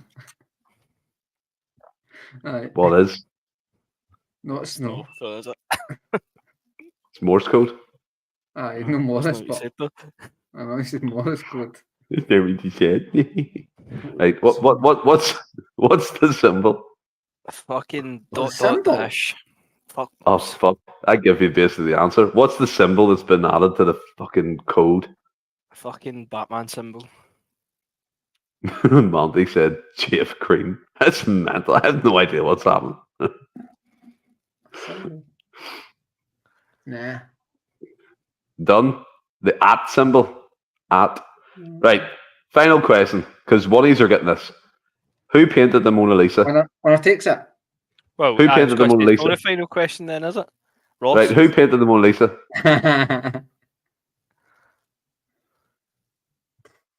I'm not saying it because Michelangelo. I want to keep. Oh, fuck's sake. Michael. He's fucking naming turtles, man.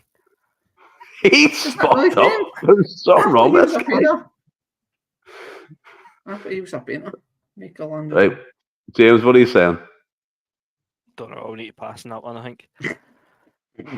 He's being a prick now, isn't he? This is what he done before. You know exactly who it is. Say the answer. Da Vinci. Aye, there you go. Right. Franny got it. 13-8. So went from naming turtles to naming chippies now. Right. Who was the first woman to win a Nobel Prize? Nobel Prize, even though Nobel Prize. Mary Curry. Can we stop? Yes, fucking yes. We've done it. Mary 15. I mean, that's technically, he's right, but technically wrong. No, but How's maybe he just wrong? because that's not her Marie name. That Curie. was a wee still game Bastards. fucking thing trapped in there.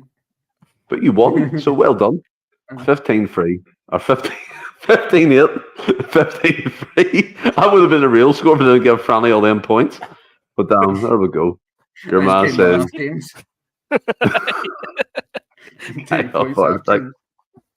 Right, back into the Celtic chat, James. St Johnstone up next. Sack their manager, Craig Levine, one of the most boring, uninspirational guys I've ever seen in the dugout. Did you see the track bottoms he wore? Wow. Hold on, you've just done a quiz that involved fucking Morse code?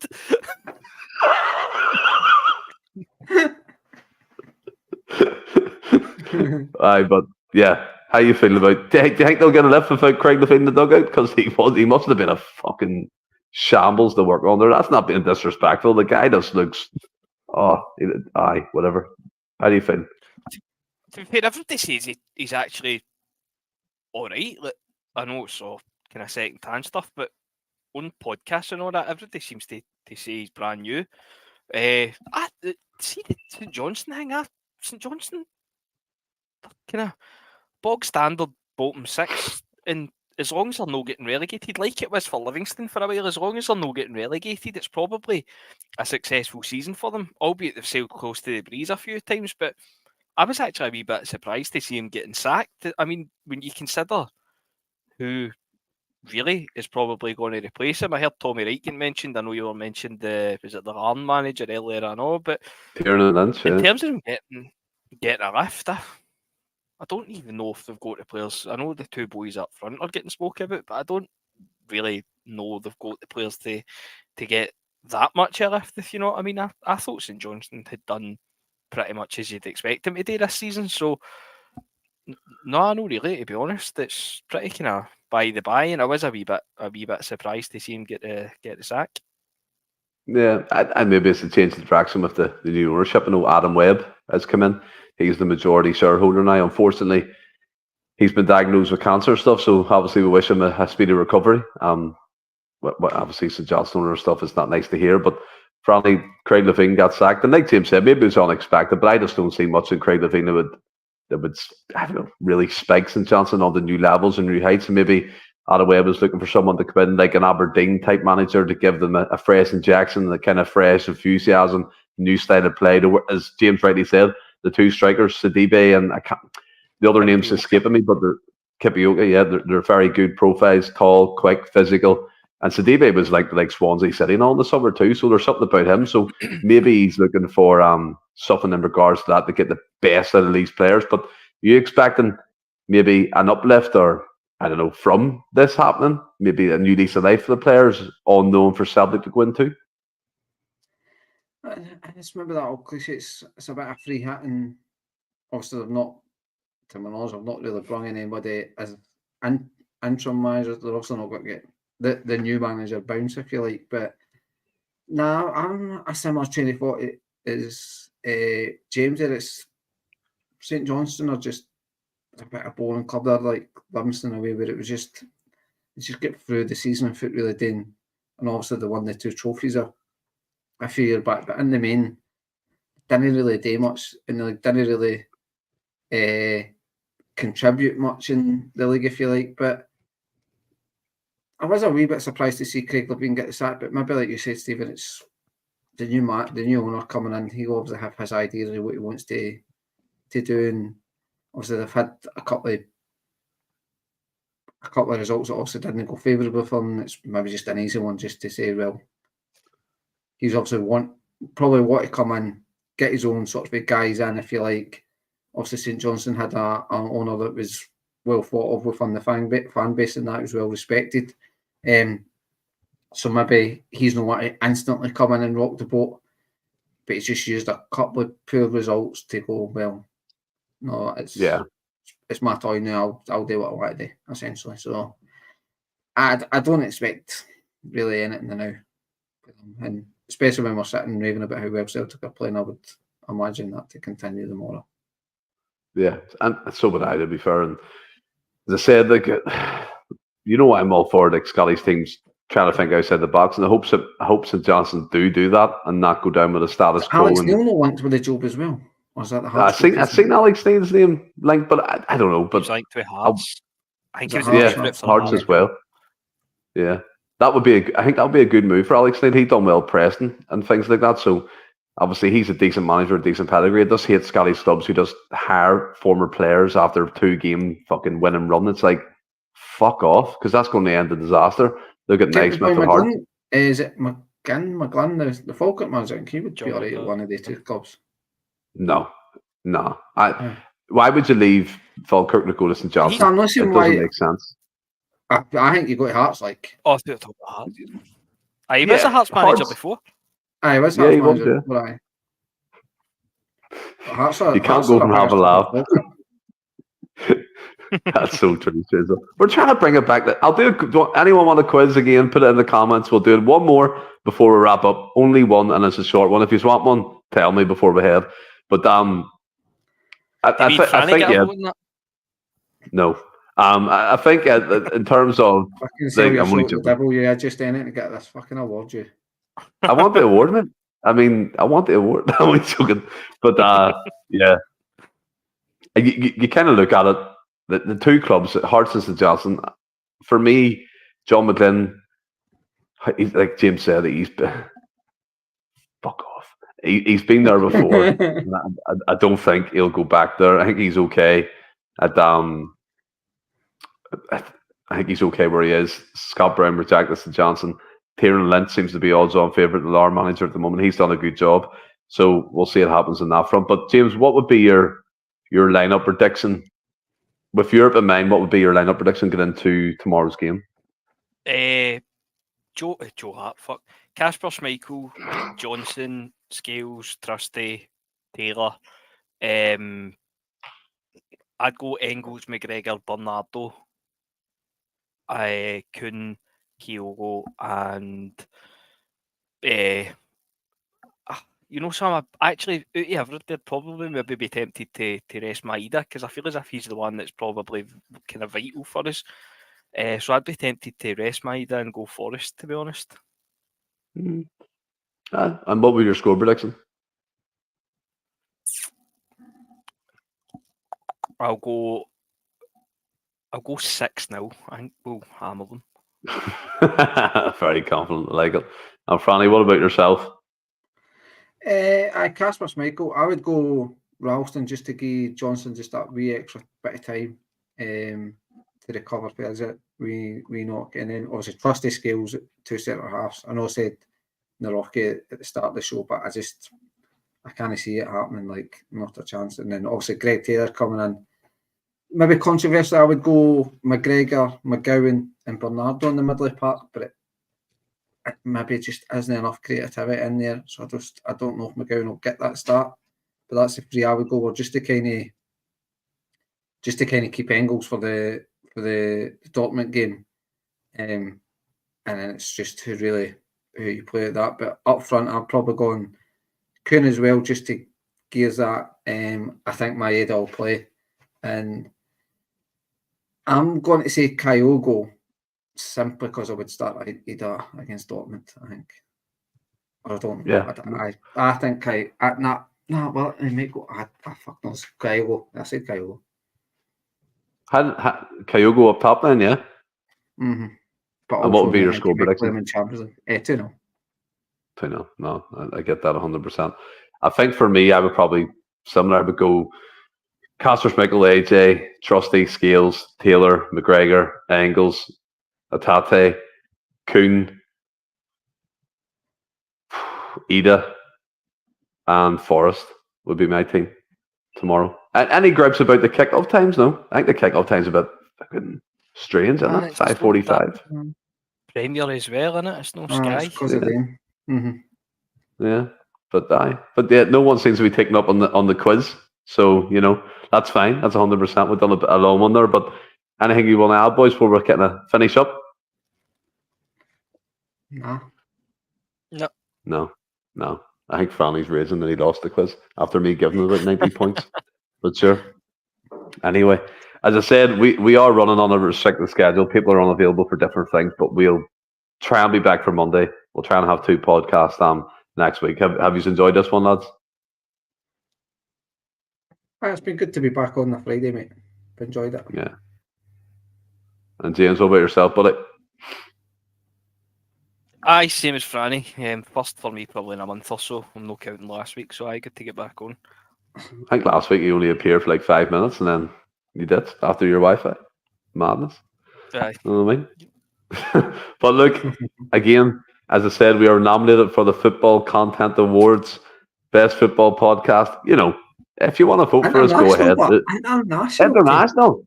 We're international. That's mad. It's crazy to think that. Do you know what I mean? It's just us having a laugh, talking Celtic, doing quizzes like you seen tonight. Wouldn't get it anywhere else. That's it.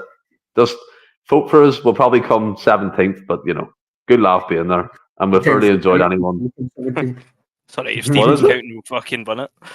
No. I'll do it over and over again until we get first place. I'm only joking.